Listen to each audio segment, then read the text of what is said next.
workers' comp bill, and then the discrimination bill. Both of these are tough issues to deal with, but the courts have kind of made some decisions that have broadened the application. So the point here is to try to get us back to where we're competitive with the states around us, and that Missouri is not, that we don't discriminate against employers. On workers' comp, we're trying to do away with the employees, co-employee suits. We overhauled this in 2005, and we've got some very good slip and fall attorneys that have figured this thing out a little bit. And so, you know, most of the stuff that goes through workers' comp, but they figured out that they can civilly sue a co-worker. And so we want to get that back in workers' comp.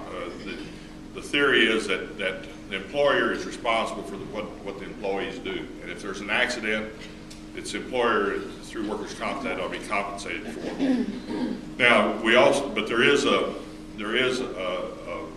if it's done intentionally, then the co-worker is still liable for suit. But if it is purely an accident, unintentional, then it needs to be taken care of through workers' comp. The other side of that is the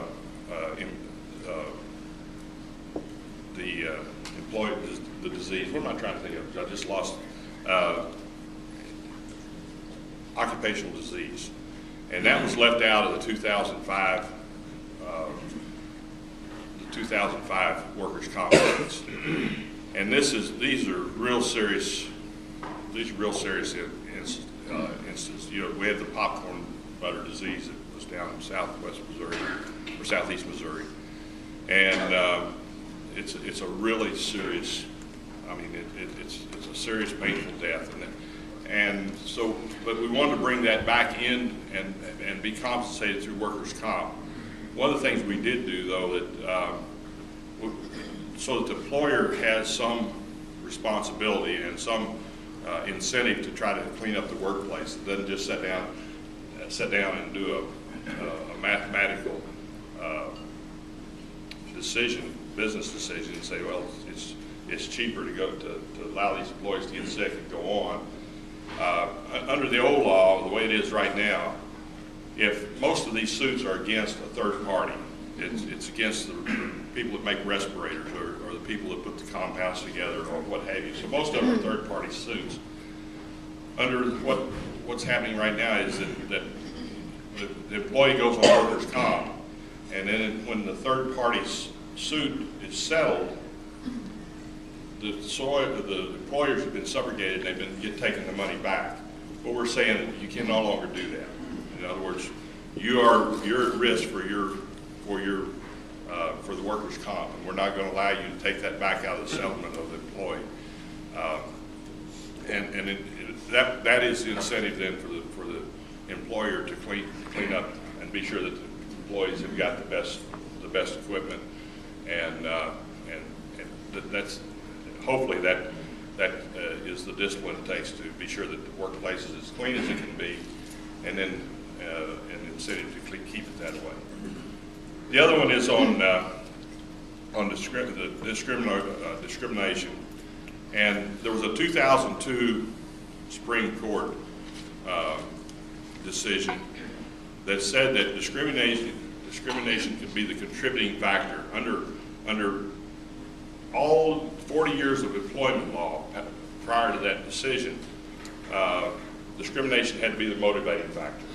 So if you were in a protected class, the reason you got fired or the reason you got demoted or whatever had to be the motivating factor. In 2002, they said it could be a contributing factor. And what you have is a plaintiff attorney taking a 9x12 and tearing off a little bitty corner from a jury and saying if it's a contributing factor, then you have to determine it's discrimination. And the idea is to move that back to a motivating factor, go back to the federal standards so that Missouri is not at a disadvantage to the states around us. Prior to 2002, almost all of these cases were tried in federal court. After the 2002 decision, almost all of them were tried in state court because it's an easier take. Again, these are tough votes to take.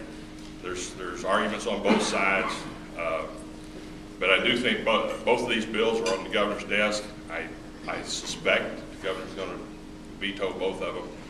Hopefully the idea is to get him to come to the table and see if we can find some kind of solution between where he is and where the employment community is.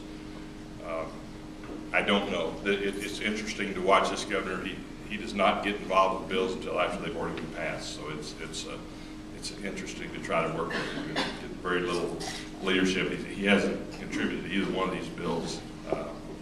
And he may, I don't know exactly where he's going to go with workers' comp, but I do think that I'm almost sure the discrimination bill will be vetoed. But hopefully we can come up with a reasonable compromise. The other thing I thought maybe I'd talk about today is I-70 and infrastructure here in the state. We've had 2.5 weeks of really good testimony on whether I-70 ought to be a toll road or what we need to go. Folks, we are passing up a true opportunity in infrastructure. We can be the distribution point of the nation. And every time I walk into the Senate, over on the left side is Thomas Hart Benton extolling a group of business folks in St. Louis to build a bridge across the Missouri River. I mean the Mississippi River. And the folks in St. Louis says, no, we don't want to mess up. The steamboat traffic is the key to the future. We don't want to mess up. We don't want a bridge across the river so they decided not to build a bridge. There was a little sleepy village up in the north part of Illinois that built a bridge across the Mississippi River. And St. Louis became St. Louis, and Chicago became Chicago. About 15 years later, St. Joe didn't want to build a bridge across the Missouri River. Kansas City did. Kansas City became Kansas City, and St. Joe became St. Joe. I believe that we're at one of those 100-year decision points in infrastructure here in the state of Missouri. In 2013, we're going to have two-way traffic through the Panama Canal. We're going to have all those containers coming to the Gulf. We've got the Mississippi River and the Missouri River here in this state. We're within 10 hours of half the population of the United States. Missouri can be the distribution point for the nation. 45% of everything that's unloaded at Long Beach goes east of the Mississippi River. 35% of all freight in the United States goes through Missouri right now. So we're not changing anything, but we do need to make some upgrades. I-70 hooks Baltimore and Denver. I-44 hooks St. Louis with the Southwest. We've got Kansas City's the second largest railhead, number 1 in tonnage. St. Louis is number 3 in volume on rail. So we've got the Mississippi River, we've got the Missouri River, we have 2 major rail outlets, we've got 2 major interstates. We can distribute north and west out of Kansas City. You can distribute east and north out of St. Louis. We have 2 great airports that have a lot of room around them. We've got the full package here. God's given us these advantages, and we need to take advantage of them. I-70 is I think it's 55, 56. We're about to celebrate the 60th birthday of I-70. It was designed with a 20-year life. It was designed for 20,000 vehicles a day. It was designed for 68,000-pound trucks, I think, is about what they were at that point. It's the first interstate laid in the United States. It's the oldest interstate in the country. First part of the interstate was laid in St. Charles. It's worn out. And we've had cores sitting there in front of the hearings, and it's just pulverized and it's worn out. It has to be replaced. So we've had hearings that, you know, there was a bill introduced to make I-70 toll road. There's very, very little support for that. But I do think that we have an obligation to look at what we do for the future. Our parents and grandparents built the interstate system for for us. And we've used it up, we've worn it out. And we've done nothing to prepare for the folks that follow us. And so I think that the toll bill is going to stay in my committee. I don't see any advantage to moving it to the floor. I did introduce a bill or a resolution the last day of March, or the first day of March was the last day we could introduce bills on the Senate side, to create an interim committee to have a group of legislators going around the state and have hearings on infrastructure to see what infrastructure people want to support and how they want to pay for it. What I see just from the hearings, and this for everybody here, I'm not advocating any of this. I'm reporting on what I've heard. So I'm always the biggest taxer in the world in the history of the state of Missouri with my $7 billion plan. So that's the reason I emphasize it. But it looks to me like it's cool that's around maybe a half-cent sales tax and an increase in diesel fuel tax. And over a period of time, I think we could replace I-70 with 8 lanes, separate cars and trucks physically, replace I-44, and it would give us about $2 billion to take care of the rest of the state. We're spending $100 million a year just keeping I-70 passable. So when you replace I-70, that's $100 million that gets to go someplace else. Same with I-44. We're actually spending more on I-44 because the base is not worn out quite as bad. But so instead of putting blacktop on or asphalt on top, we are putting concrete caps on I-44 still. But those dollars then can be used in the rest of the state. We're blessed with the rivers, but we're also cursed with. We've got 10,000 bridges in the state of Missouri. 3,000 of them are insufficient, outdated. We've replaced 800. I think this year we'll finish the 800 bridge program. We've got 200 long bridges, and that's bridges over. And I think the number is 1,700 feet, but for just to be safe, I'll say 1,000. But it's the bridges over the Missouri River, Mississippi River. We need to. They have about a 100-year life. We need to replace 2 a year to keep those in cycle, and we're replacing half to 3/4 of the year. So we've got to look at infrastructure. We haven't had an increase in funding for in the fuel tax since 1994, and I don't think anybody in here has worked on the same paycheck they were in 1994. So I think we've got to look at infrastructure. Fuel tax is not an answer. We've got used to be when everybody got between 12 and 16 miles a gallon, fuel tax was very fair. The problem we have now is we've got cars getting 50 miles a gallon and 10 miles a gallon. We've got electric vehicles that don't pay anything. So somehow we've got to figure out how we're going to fund the infrastructure long term. We need to use diesel fuel as one of the funding mechanisms because that allows us to capture the through freight. Doesn't matter where you buy fuel, Missouri still gets credit for the miles that are here in Missouri. So but that's kind of where I see it. The speaker has created a select committee and a businessman.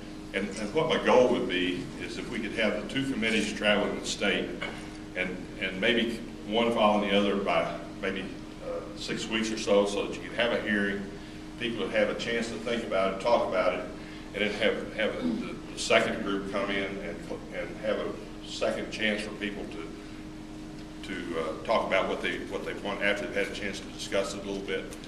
But we've got a lot of momentum going right now. I believe I could have gotten a funding bill through the Senate. I don't know about the House, but the truth of the matter is folks are going to have to vote on whatever we put out there, and they're not ready. So we do have to raise the awareness among the public and give them the options, and then they're going to have to decide what they want and what they're willing to support. But I think I think we're passing up a real opportunity if we don't do something on infrastructure. It is, to me, it's one of the fundamental things that government's supposed to do, and it's the lifeblood of our, it's the lifeblood of our economy. In my district, 9 counties, I've got 3 towns that grew, and all 3 of them are on 4-lane highways. I mean, that's just the way it is. It's about infrastructure. I'll give you a couple more numbers that kind of shocked me a little bit. 36% of all Missouri jobs are within 3 miles of I-70/I-44, and over 60% of jobs in Missouri are within 30 miles of I-70. And we kind of look at a 30 mile. I mean, that gives you the states, the Marshalls, the Mexicos, the Orangeburgs, the what have you.